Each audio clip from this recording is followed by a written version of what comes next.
Don't any of you have the guts to fight for blood? I'm your huckleberry. What's up, guys? Welcome back to the channel. As some of you may know, the scope that I had for my Kel-Tec RFB died, the Monstrum Tactical 1-6 Banshee. I was unable to get my money back for that, so I had to send it back to Monstrum, and we'll see what I get for the replacement. I'm not sure what I'm going to do with it yet, but I'm definitely not going to trust it on a 308 again. So I went ahead and picked this up. The new Vortex Venom 1-6 second focal plane rifle scope with the AR BDC 3 reticle. So I figured I'd go ahead now and do an unboxing. I just realized I set my knife down when I came in. Let me grab a knife real quick. Alright, back. Got the Ozark Trail blue metallic. Okay. Let's see what we get inside this Vortex Venom. Not a bad price on this. I was able to get it at Sportsman's Guide. I do like to take advantage of their 4-pay plan when I'm buying stuff like this because, you know, you buy this on the 4-pay, it is essentially 60 bucks a month. You don't even notice that coming out. So it does come with the battery, the lens cloth. This looks like the reticle manual and the scope manual. We'll look at that in a moment. And then the optic itself.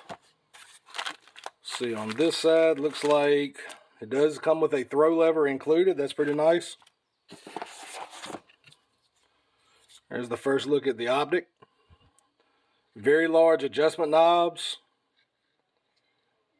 Okay, does come with flip-up caps. They feel okay, you know, nothing special, but they don't feel terrible.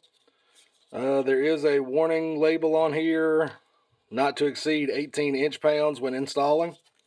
So I'll have to keep that in mind. Okay, I'm going to sit that down for a moment. Look through that in a minute after I finish going through the box. Okay. It does look like there is a sunshade included, as well as a 2mm Allen key. I'm not sure what I'll need that for, but I'll hold on to it until I figure it out.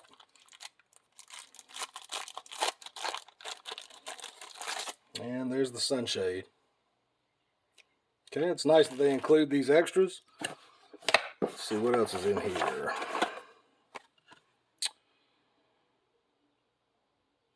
Looks like just a quality inspection card. SS inspected this. That's neat, I guess. And a silica pack, so that's everything. Alright, let's go ahead and take our first look at the optic. Throw lever, or the throw zoom adjustment, does feel nice and smooth.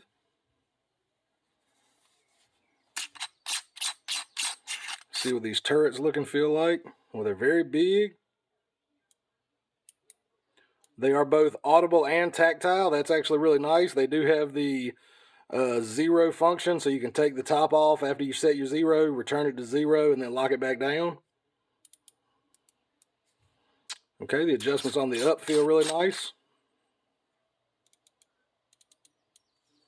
Adjustments on the left and right also feel equally nice. That's really nice to see. Very audible, very tactile.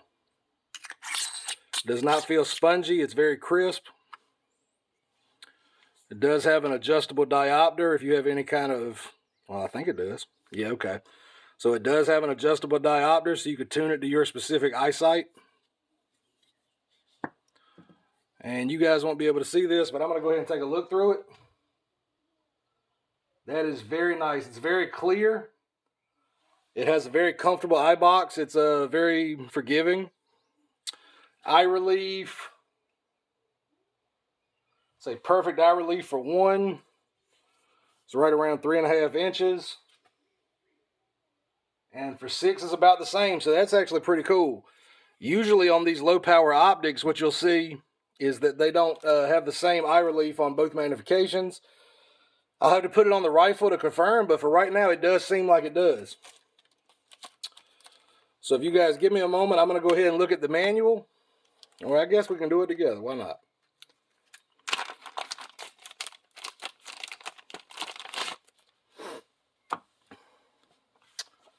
Just flip through the product manual real quick and see what we're looking at. So it is second focal plane. We already knew that. fast focus ocular focus adjustment. Okay.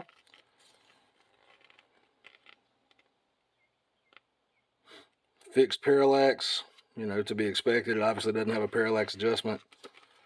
It's quarter MOA, clicks on the elevation and windage adjustments.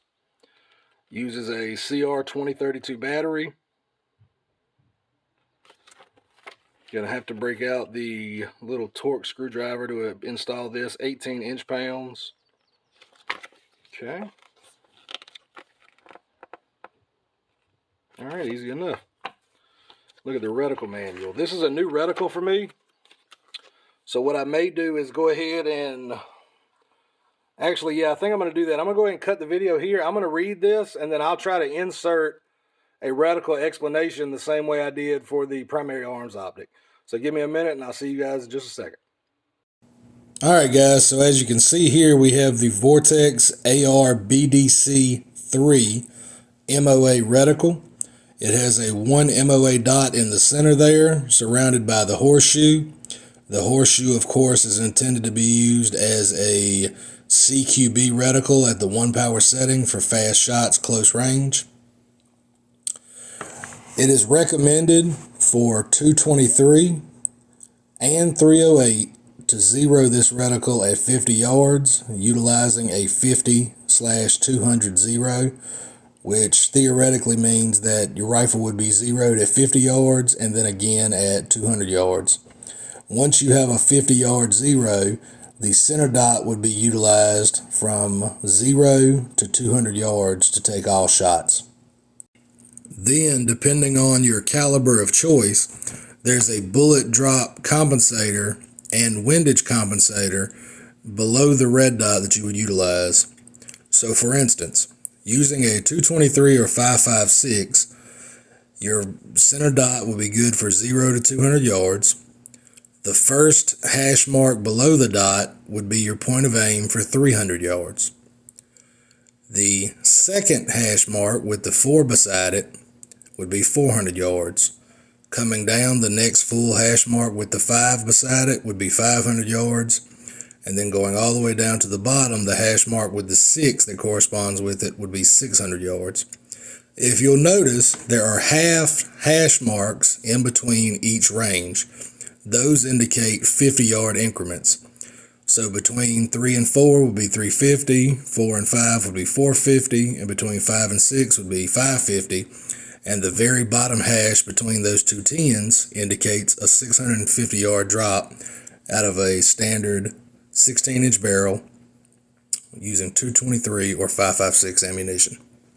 If you're using this reticle like I am on a 308, assuming that you're using 168 grain ammunition, your center dot is still going to be your point of aim. You're going to zero it at 50 yards, and it will be your point of aim from 0 to 200 yards.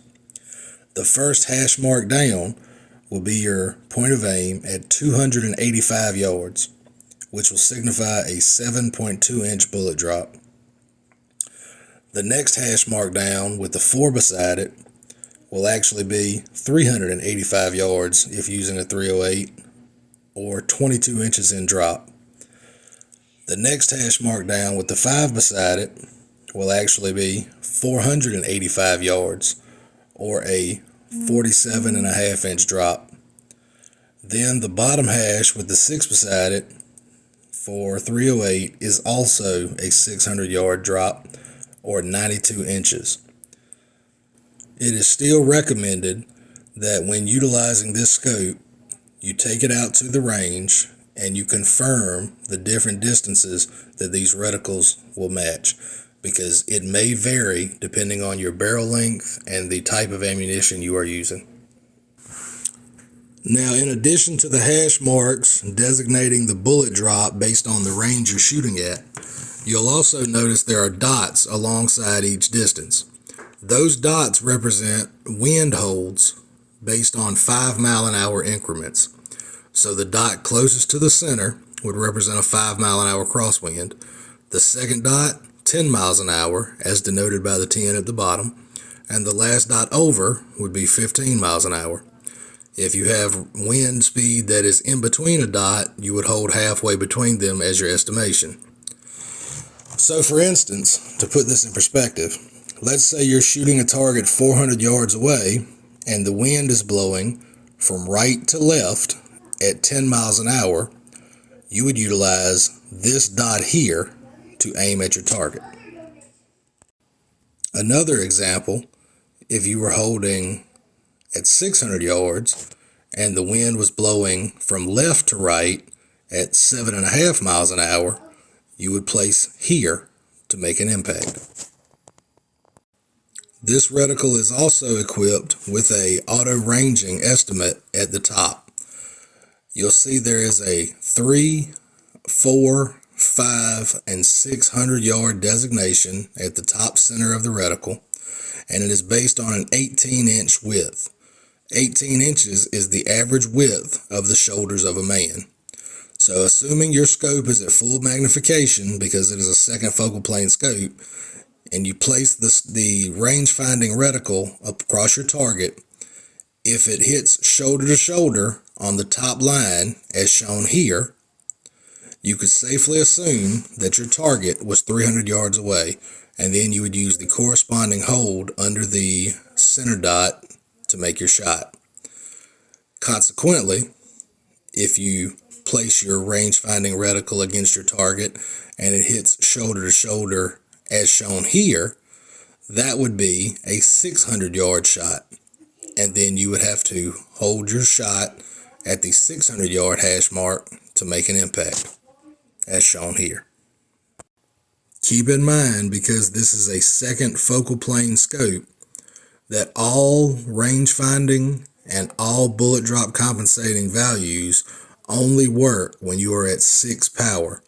When you are at 1 power, it would be best to utilize this scope at closer ranges or within 200 yards, because the center dot is going to be in the center regardless of your magnification point. Hopefully this explained how to use the reticle. If you have any questions, please let me know in the comments below, and I will do my best to clarify any information I can.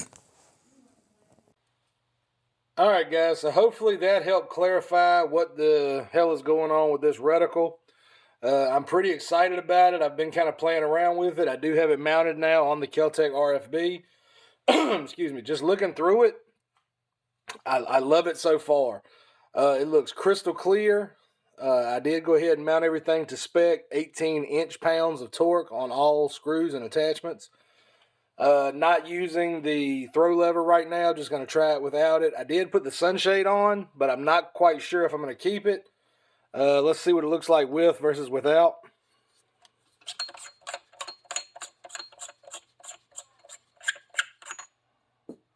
You guys let me know in the comments. Do I rock it or leave it off? I mean, any other time, if you ask me, did I want an extra 2 inches? I'd say absolutely, but maybe here it's a little too big. I'm not sure. But with that said, I'm going to go ahead and get this thing out to the range here pretty soon. Go ahead and get it zeroed. I'll bring you guys along for that. And we'll see how this holds up to the 308. I honestly feel like this one should be great. I mean, Vortex is pretty much known at this point. It's good shit. We'll see how it goes. But I'm pretty excited about it. Really enjoying the clarity of this. The eye magnification between the 1 and 6 power being very much the same is really exciting to me, because most of the lower end low power variable optics do not have that. Most of the time, if you're at 1 power, your head has to be kind of at one position, and then when you zoom into that 6, you kind of have to scrunch up really close, not really close, but seriously closer to the glass to get a clear picture. With this, you don't seem to have that problem. So your head can stay at the same point at both magnification ranges, and it seems to be good to go. But yeah, this is the Vortex Venom 1-6 first look and unboxing. Thank you guys for coming along. Thanks for watching the video. If you have any questions, leave it in the comments below. And as always, be safe. Take care of yourself. Y'all have a good one. Peace.